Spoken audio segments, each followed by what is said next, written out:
తెలంగాణలో అసలు ఏం జరుగుతోంది? బీఆర్ఎస్ చుట్టూ మైండ్ గేమ్ నడుస్తోందా? ఇప్పటికే ఒక్కొక్కరుగా కారు దిగి కాంగ్రెస్ గూటికి చేరుతున్నారు ఎమ్మెల్యేలు. ఇక రేపో ఎల్లుండో ఎంపీలు కూడా వెళ్తారు అంటూ పెద్ద ఎత్తున ప్రచారం జరుగుతోంది. బీఆర్ఎస్ లో మిగిలేది నలుగురే అంటూ కాంగ్రెస్ నేతలు పదే పదే చెబుతున్నారు.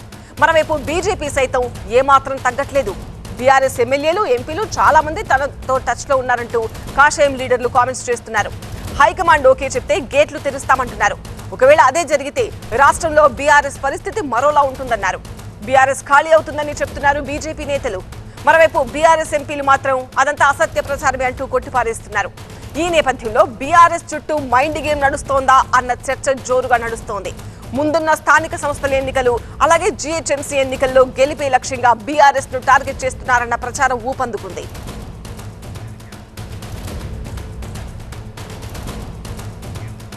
మరింత సమాచారం టీవీ9 ప్రతినిధి రాకేష్ అందిస్తారు. రాకేష్, అసలు తెలంగాణలో ఏం జరుగుతోంది? ఏంటి మైండ్ గేమ్?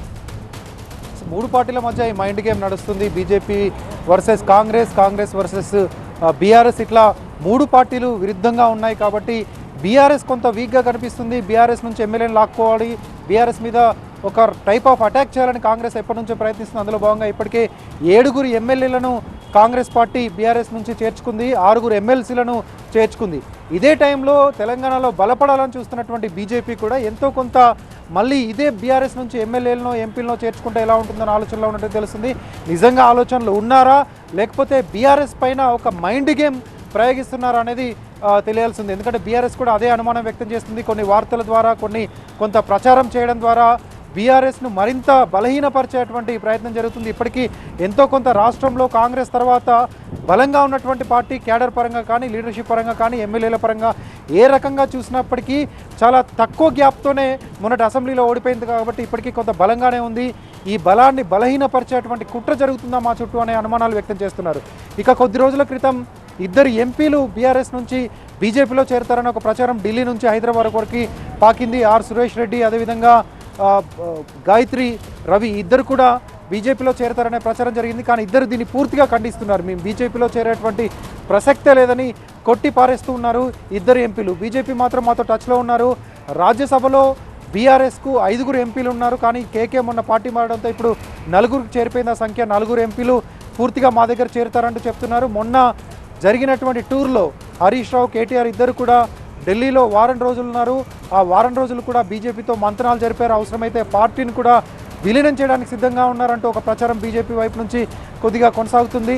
దీన్ని కూడా బీఆర్ఎస్ చెక్ పెడుతూ వస్తున్నారు, బీఆర్ఎస్ ఖండిస్తూ వస్తున్నారు. అసలు అలాంటి సమస్య లేదు. కొంతమంది ఎమ్మెల్యేలు పోవడం ద్వారా పార్టీకి జరిగేటువంటి నష్టం లేదు. ఎమ్మెల్యేలను కోల్పోవడమో, లేకపోతే ఎమ్మెల్యేలు పార్టీలు మారడమో, ఈ మొత్తంగా బలహీనపరిచేటువంటి కుట్రలు జరగడమో బీఆర్ఎస్కి కొత్త కాదు. టీఆర్ఎస్గా ఉన్నప్పటి నుంచి 20 ఏళ్లుగా అనేక సార్లు అటు కాంగ్రెస్ ప్రభుత్వంలో ఉన్నప్పుడు, ఉమ్మడి రాష్ట్రంలో ఉన్నప్పుడు చాలాసార్లు జరిగాయి. వాటన్నిటిని తట్టుకొని తెలంగాణ సాధించి 2 సార్లు ప్రభుత్వంలో ఉండి అన్నీ ప్రూవ్ చేసుకున్నాం. ఇప్పుడు కూడా ఇదంతా పెద్ద బీఆర్ఎస్కి ఒరిగేదేం లేదు, బీఆర్ఎస్కి డ్యామేజ్ కాదంటూ చాలా స్ట్రాంగ్గా, బలంగా తమ వాయిస్ బీఆర్ఎస్ నేతలు వినిపిస్తున్నారు. ఒకవైపు బీఆర్ఎస్ స్ట్రాంగ్గా చెప్తుండగానే రోజుకొక ఎమ్మెల్యే చొప్పున ఇదే పార్టీ నుంచి మళ్ళీ కాంగ్రెస్ కండువా కప్పుకుంటున్నారు. ఈరోజు కూడా ఇంకొక ఎమ్మెల్యే కాంగ్రెస్లోకి వెళ్ళిపోయారు. రేపు ఎల్లుండి ఇంకొందరు ఉంటారు. గ్రేటర్ హైదరాబాద్ మొత్తం ఖాళీ అయిపోతుందంటూ నిన్న దాన్ నాగేందర్ ప్రెస్ మీట్ పెట్టి మరి బీఆర్ఎస్ ఎమ్మెల్యేలు బీఆర్ఎస్ మొత్తం మెర్జ్ చేసుకుంటాం, బీఆర్ఎస్ ఎల్పీని మెర్జ్ చేసుకుంటాం అంటూ కూడా ఆయన చెప్పారు. సో బీఆర్ఎస్ చుట్టూ ఒకవైపు కొన్ని చేరికలు జరుగుతుంటే ఇంకోవైపు మైండ్ గేమ్తో పార్టీని బలహీనపరిచేటువంటి కుట్ర జరుగుతుందని ఆ పార్టీ నేతలు భావిస్తున్నారు. ఇన్ని రోజులు కాంగ్రెస్ మాత్రమే బీఆర్ఎస్ మీద అటాక్ చేసింది, బీఆర్ఎస్ నుంచి చేర్చుకునేటువంటి ప్రయత్నం చేస్తుంది, ఆకర్షణ ప్రయోగిస్తుంది. కానీ ఇప్పుడు బీజేపీ కూడా మొదలుపెట్టిందా, లేకపోతే మైండ్ గేమ్ ఆడుతుందా? ఢిల్లీ రేంజ్లో ఉన్నటువంటి ఈ ప్రచారం ఇప్పుడు హైదరాబాద్ చేరింది కాబట్టి నెక్స్ట్ ఏం జరుగుతుంది? ఎంపీలు అయితే ఖండిస్తున్నారు, కానీ అసలు ఏం జరుగుతుంది? మైండ్ గేమ్ ఎంతవరకు తీసుకెళ్తారు?